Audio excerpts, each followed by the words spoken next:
Baik, Assalamualaikum warahmatullahi wabarakatuh. Waalaikumsalam warahmatullahi wabarakatuh. Bagaimana Bapak Ibu kabarnya hari ini? Sehat semua? Baik, Alhamdulillah, Pak. luar biasa Alhamdulillah ini kabarnya. sehat. Ya, Wah, Bu Ipa semangat sekali, Bu Ipa. alhamdulillah. Ya, Pak Diki. Oke, saya di sini sedang mencoba untuk memberikan pelatihan untuk Bapak Ibu sendiri, meskipun kita sama-sama belajar ya, terutama ini artinya kurikulum yang dimana kita sendiri masih belum begitu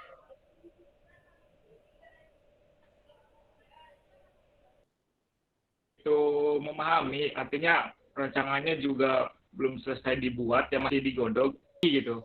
Nah, mungkin Bapak Ibu ini lebih paham dibandingkan saya, tapi saya berusaha untuk ya kita sharing saja selama 20 menit ke depan, kita sharing yang saya ketahui, kemudian yang Bapak Ibu ketahui, silakan kemukakan ketika saya nanti menjelaskan salah satu materi dari kurikulum Merdeka ini. Gitu ya.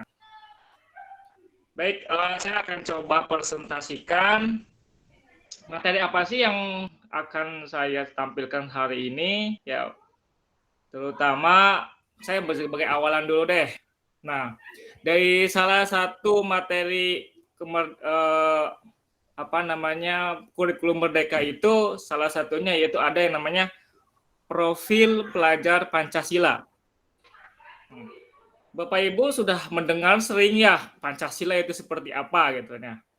Berbeda dari kurikulum yang lama ya, profil Pancasila sebenarnya pengalihan nama daripada KI ya, kompetensi inti, yang KI 1 dan KI 2 gitu kan, yang bertakwa dan sebagainya.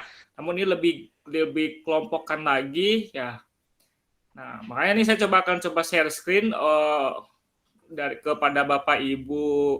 Kemudian nanti ada beberapa tugas. Nah, Bapak kan sudah masuk ke LMS ya, Bapak Ibu ya sudah masuk ke LMS. Nanti kita bisa bareng-bareng lihat LMS-nya. Karena hari ini berarti ya tadi kita buka kegiatan sinkronus ya. Nanti kita ada dua kegiatan, yaitu sinkronus dan asinkronus. Nanti bisa dikerjakan kalau asinkronus itu sendiri. Nah, kalau sinkronus ya sedang kita lakukan gitu karena sinkronus. Ya, coba saya akan presentasikan apa yang materi yang akan sampaikan pada hari ini ya, tentang profil pelajar Pancasila. Izin share screen.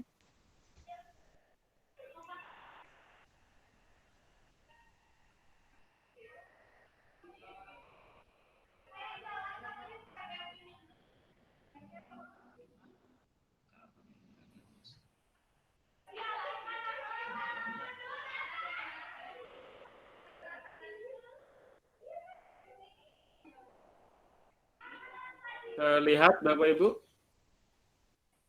Belum ya? Lagi OTW, Pak. Udah sekarang terlihat. Ya. Oke.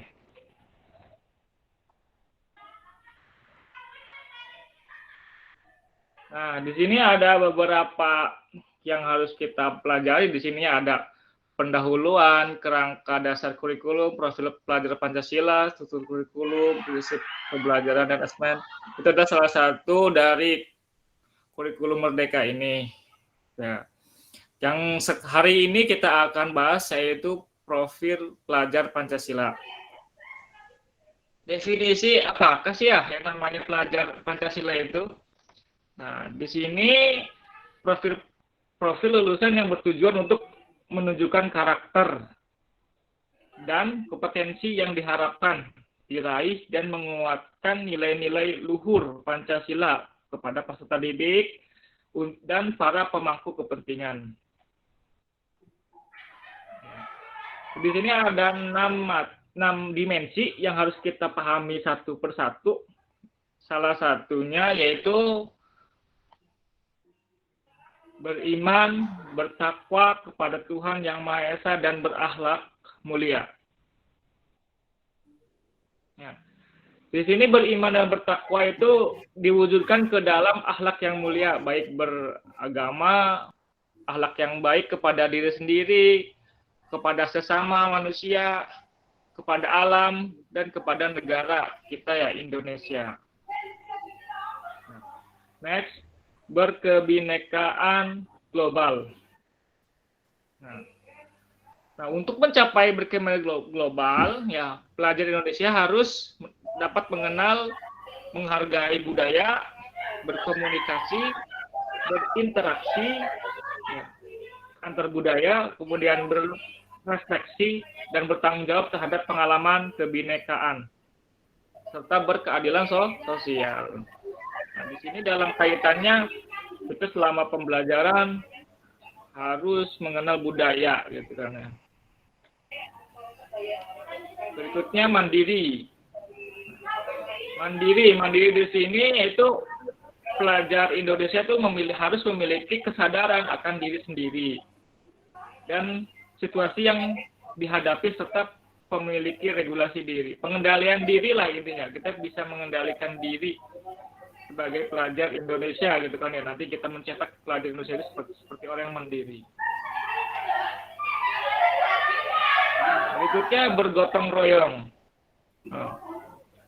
Nah, diwujudkannya dalam hal apa bergotong royong? Yaitu melakukan kolaborasi, memiliki kepedulian yang tinggi, dan berbagi dengan sesama.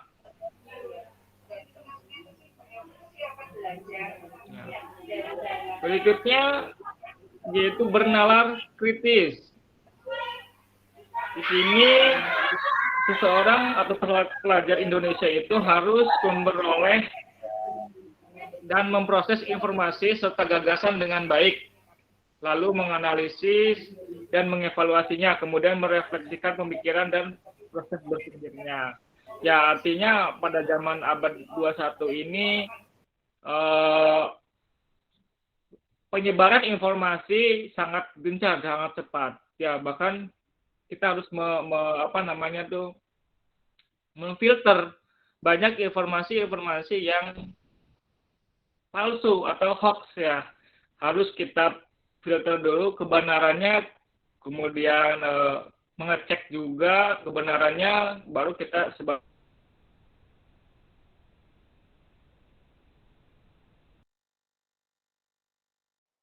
tanpa kita pelajari lebih dulu gitu kan ya.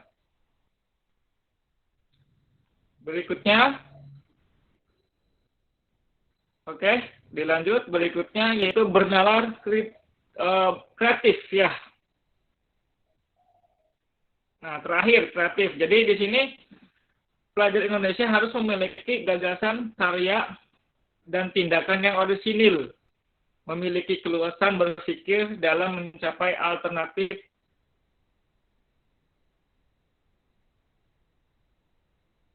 solusi permasalahan. Yang kreatif ini.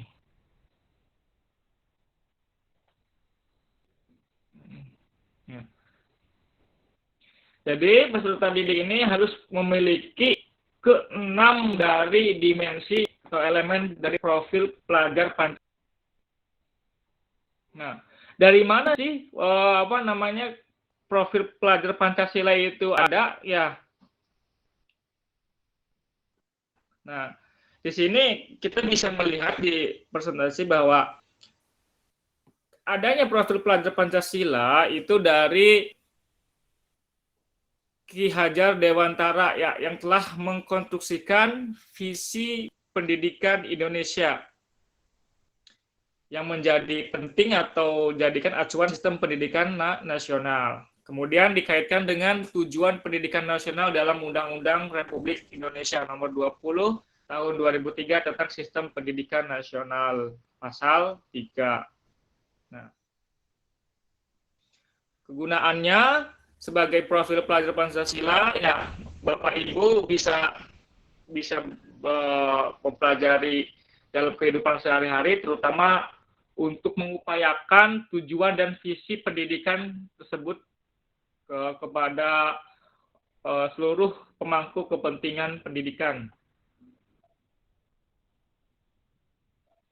Nah, sekarang ini ada pertanyaan dalam Bapak Ibu yang harus dijawab ya. Yang pertama, bagaimana profil pelajar Pancasila diterapkan dalam pembelajaran dengan paradigma baru di program sekolah penggerak dan SMK Pusat Keunggulan? Ya. Kita tahu ya, kita di sini saya termasuknya guru pengajar SMK ya. Kita sudah tahu bahwa mana yang namanya sekolah penggerak dan mana yang dinamakan SMK Pusat Keunggulan. Untuk SMK ya itu namanya SMK Pusat Keunggulan. Sedangkan sekolah penggerak itu mulai dari SD sampai dengan SMA gitu kan. Artinya khusus untuk SMK namanya Pusat Keunggulan. Nah,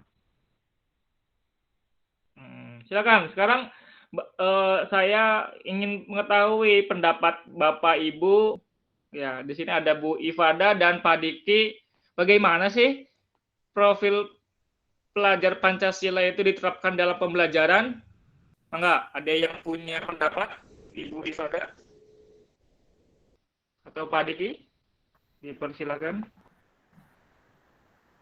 Boleh saya, Pak Ade? Enggak, Ibu, gimana? Iya, menarik sekali Pak yang tadi Bapak sampaikan terkait dengan profil pelajar Pancasila gitu. Yang seperti kita ketahui selama ini yang kita gunakan yaitu menggunakan abad 21 ya Pak ya. Dengan melihat siswa-siswa kita atau peserta didik kita yang mengacu menggunakan budaya-budaya yang kita adopsi dari luar. Nah, dengan adanya profil pelajar Pancasila ini, saya rasa kita menjadi memasukkan suatu pembelajaran yang diadopsi dari tokoh kita sendiri ya, yaitu Pak Ki Hajar Dewantara gitu kan. Nah, itu ke dalam satuan pendidikan gitu. Nah, kemudian terkait dengan salah satu bagian gitu, sebetulnya saya juga ingin bertanya sih Pak tadi, kalau di abad 21 itu kan cenderungnya kalau siswa itu lebih ke individual ya Pak ya, siswa sekarang ini. Tapi kalau sekarang itu di profil pelajar Pancasila ini tadi saya lihat ada bergotong royong ya Pak ya, bergotong royong. Nah, itu kaitannya seperti apa Pak untuk memasukkan ke dalam satuan pendidikan ini Pak? Terima kasih, Pak. Ya.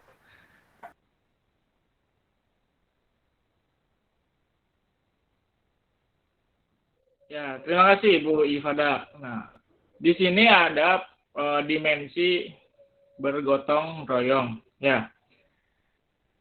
Ringkasannya itu ada kolaborasi, kepedulian, dan berbagi. Nah, dalam pembelajaran, kita biasanya SMK ada yang namanya pembelajaran berbasis proyek PJBL ya Bu ya.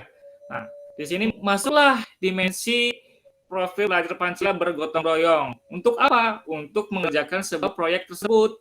Ya, mengkolaborasikan antar individu, pendapat-pendapatnya kemudian dikerjakan bersama untuk menghasilkan sebuah produk. Ya, kepedulian tentunya peduli bahwa barangkali kekurangan dan masing-masing dan berbagi jika seseorang atau dalam kelompok itu memiliki kekurangan. Seperti itu, Ibu. Mangga. Bagaimana lo Pak Diki? Pak. Gimana Pak Diki tentang ya sama-sama. Iya Pak Ade. Profil pelajar Pancasila dalam pembelajaran. Mangga. Betul Pak Ade, profil pelajar Pancasila ini merupakan satu paket yang lengkap yang harus diterapkan oleh satuan pendidikan, khususnya memang untuk sekolah penggerak dan SMK Pusat Keunggulan. Karena SMK Pusat Keunggulan ini kan kita tahu bahwa harus menghasilkan peserta didik yang berkualitas, yang mampu diterima dan diterapkan di dunia usaha dan dunia industri. Tidak hanya kompetensi yang harus mereka miliki, tapi juga sikap. Nah, di profil pelajar Pancasila ini, untuk mencapai tersebut itu memang sudah ada, baik itu dari mulai bergotong royong, bekerja sama antara peserta didik, kemudian bernalar kritis, dan siswa itu harus kreatif. Jadi SMK Pusat Keunggulan ini harus menjadi SMK yang memberikan contoh penerapan profil Ya, Lionel juga yang lain. profil pelajar Pancasila itu seperti apa. Itu seperti itu Pak Ade. Ya, terima kasih Pak Diki pendapatnya. Siap Pak Ade. Oke, ya. Di sini coba kita lihat ini hasil dari apa yang kita tadi bicarakan. Artinya di sini apakah betul kita sudah menerapkan itu, ya. Nah, di sini ada lingkaran gambar profil pelajar itu sendiri. Nah, ada budaya sekolah, ada proyek, ada intrakurikuler, kemudian ekstrakurikuler. Ya. Ini semua sudah masuk ke dalam profil pelajar Pancasila ya. Tanpa kita sadari sebenarnya di kurikulum yang lama juga kita sudah menggunakan ini gitu kan ya. Cuman lebih ditegaskan lagi di kurikulum seperti ini. Ya, kita belajar lebih dalam lagi supaya di setiap elemen-elemen yang kita pelajari itu atau kita belajar itu harus sesuai dengan ketentuan menciptakan ataupun membuat profil pelajar Pancasila gitu. Terutama tentang karakter dan kemampuan yang dibangun dalam keseharian, ya, terutama yang dihidupkan dari diri sendiri individu. Oke, seperti itu ya. Di sini ada pertanyaan lagi yang harus yang kita jawab, ya harus kita jawab, terutama apa saja sih yang harus kita perlu siapkan gitu ya untuk dapat menerapkan proyek penguatan profil pelajar Pancasila. Nah, di sini guru, kita sebagai guru itu pertama pengelolaan jam pelajaran dan kolaborasi guru. Kemudian pengaturan agar alokasi jam mengajar guru tetap sama. Kemudian berikutnya pengelolaan waktu dan kegiatan. Menyiapkan sistem dari perencanaan hingga penilaian. Sistem pendokumentasian proyek untuk dapat digunakan sebagai portofolio. Kemudian kolaborasi dengan narasumber, pengarah proyek, masyarakat, komunitas, universitas, serta praktisi. Nah, baik itu ya yang saya sampaikan tentang profil pelajar Pancasila. Bapak Ibu silahkan di LMS itu ada kegiatan asinkronus ya tentang tugas-tugas dari pelajar Pancasila. Nah, nanti bisa di-upload tentang tugasnya, nanti kita bahas di pertemuan berikutnya untuk kolaborasi berikutnya atau sinkronis hari berikutnya dan mencoba untuk menjelaskan kembali maksudnya seperti apa gitu kan ya, pendapat Bapak Ibu tentang profil pelajar Pancasila. Terutama di sini silakan Bapak Ibu membuat tugas yaitu seperti apa sih profil pelajar yang Bapak Ibu inginkan gitu. Ya. Ada yang perlu ditanyakan? Atau ada yang mau bertanya tentang profil pelajar Pancasila sebelum kita akhiri pertemuan hari ini?